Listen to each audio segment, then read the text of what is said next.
Bonjour et merci d'être avec nous pour ce Flash Info du vendredi 10 novembre. Les coffrets cadeaux de Noël, un grand classique idéal pour les entreprises. S'ils se ressemblent toujours un peu, il existe des façons de se démarquer en choisissant des produits locaux. Par exemple, chez Dom, une boutique du centre-ville de La Roche-sur-Yon, on propose des coffrets 100% vendéens, de la classique mojette au canard en passant par les cosmétiques. L'heure est à la confection. Noël est déjà dans l'air avec Colline Davy. Dans cette petite épicerie fine, c'est déjà Noël. Ce gérant propose aux entreprises vendéennes des coffrets cadeaux 100% locaux pour leurs salariés. Une nouvelle tendance qui séduit quelle que soit la taille. C'est des très grosses entreprises, c'est tout genre d'entreprises. Je peux faire 10 coffrets, je peux faire 5 coffrets, je peux faire le petit artisan, le petit menuisier qui va offrir un coffret à ses salariés. On va me donner un budget et moi je vais leur faire des petites propositions et puis je leur envoie et j'ai le retour et puis si c'est ok, et puis je prépare les coffrets. Comme là c'est un devis, donc on va demander une petite bouteille d'alcool et puis il y a du sucré salé, il y a une méthode traditionnelle, donc ça va le faire. Une idée originale qui lui demande rigueur et organisation. Il travaille avec 45 artisans producteurs, pas d'industriels et de grosses quantités, ce qui implique de s'y prendre à l'avance. J'ai des petits producteurs, je sais qu'ils ne sont pas capables de me faire 350 coffrets en si peu de temps. Parce qu'après, il y a une deuxième commande qui va arriver, une troisième commande. Donc je fais attention à ça. Et après, quand le producteur, comme une confiture de pommes tatin, par exemple, 350, eh bien, si j'ai une deuxième commande qui va arriver bientôt, peut-être de plus de 400 coffrets, eh bien, je ne lui redemanderai pas la pomme tatin. J'essaie toujours d'avoir maintenant un temps d'avance, de préparer ces fêtes-là toujours un temps d'avance. Comme ça, je suis pas surpris et les producteurs aussi.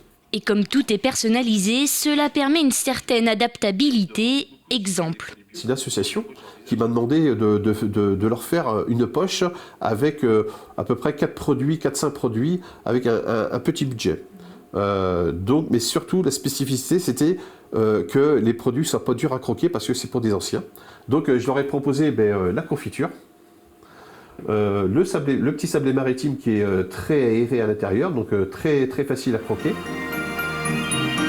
Si les bons cadeaux prennent de plus en plus de place dans les idées cadeaux pour les salariés, les coffrets personnalisés gardent la cote. Une quinzaine d'entreprises ont déjà passé commande ici. Dans un an, jour pour jour, c'est le Vendée Globe 2024. Le compteur est lancé avant cette 10e édition. TV Vendée vous propose donc une journée spécialement consacrée autour de différents programmes.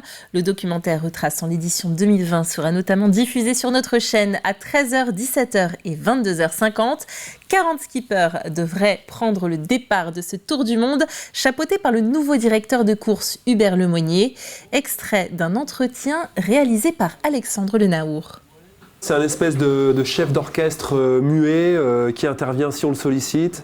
Et le rôle, c'est vraiment de s'assurer que tout fonctionne bien, que tous les petits grains de sable ont été ôtés, que ceux qui s'y glissent au dernier moment, on a préparé de quoi leur empêcher de venir se glisser dans l'engrenage. Donc c'est un peu ce rôle-là. Et en même temps, c'est d'être juste impartial sur l'écriture des règles pour pouvoir bien les appliquer et les défendre si jamais il y avait besoin. Donc il y a un travail d'arbitrage également. Et puis il y a un gros aspect humain qui consiste à être proche des acteurs, parce que c'est pas qu'une course, c'est aussi une aventure. Intégralité de l'entretien à découvrir dans 85 chronos sur tvvendée.fr. Un nouveau complexe omnisport à l'horizon 2024 pour la ville de Challans. Un chantier entrepris après constatation du manque de créneaux pour les associations sportives, mais aussi des activités scolaires dans les différents équipements sportifs communaux. On y trouvera donc une grande salle multisport, un mur d'escalade, des gradins de 250 places assises et également 2 salles spécialisées, une pour la musculation et l'autre consacrée à la danse et les autres activités d'expression corporelle. Superficie totale 2471 mètres carrés. La pose de la première pierre se déroulait ce mercredi rue Gabriel Lippmann. Le fait d'avoir un complexe sportif à proximité, ça permet de réduire ce temps de déplacement et de consacrer plus de temps à l'enseignement de l'EPS. Et puis aussi, ça permet de réduire les problèmes liés à la sécurité. Évidemment, Vous voyez bien un complexe sportif juste à proximité, les élèves vont se déplacer à pied, ils sont à proximité du lycée. On a vraiment l'impression que ce projet-là, il fait partie de l'environnement du lycée. On a l'impression d'être chez nous. Elles ont fait l'histoire de la Révolution française et pourtant leur rôle a bien souvent été oublié. Une injustice que répare Sabrina Kiefner avec son livre Belle et rebelle. Issue du peuple ou de l'aristocratie, dramaturge ou aventurière, ces femmes courageuses avec toutes pour point commun de monter à cheval en Amazone.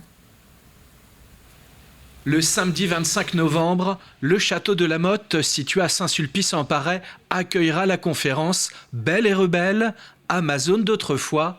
Une conférence dédicace présentée par Sabrina Kiefner. Cette cavalière qui monte en Amazone est romancière et poétesse, une auteure d'origine allemande installée en Vendée depuis 30 ans, à qui l'on doit le roman Belle et rebelle. Ce livre sont des portraits historiques de 4 femmes. Donc nous avons la comtesse de la Rochefoucauld qui a galopé avec charrette sur les champs de bataille de Vendée. Il y a Anne Lacoudre qui était la servante d'une dame sur laquelle j'ai écrit une grande saga. Il y a Olympe de Gouges qu'on ne présente plus parce que c'est elle qui a rédigé les droits de l'homme pour les femmes. Et il y a la marquise du Grégo qui était une intrigante de la guerre de Vendée. 4 portraits de femmes, des femmes qui ont comme point commun d'être toutes nées au milieu du XVIIIe siècle, parmi elles 2 Vendéennes qui se sont illustrées lors des guerres de Vendée.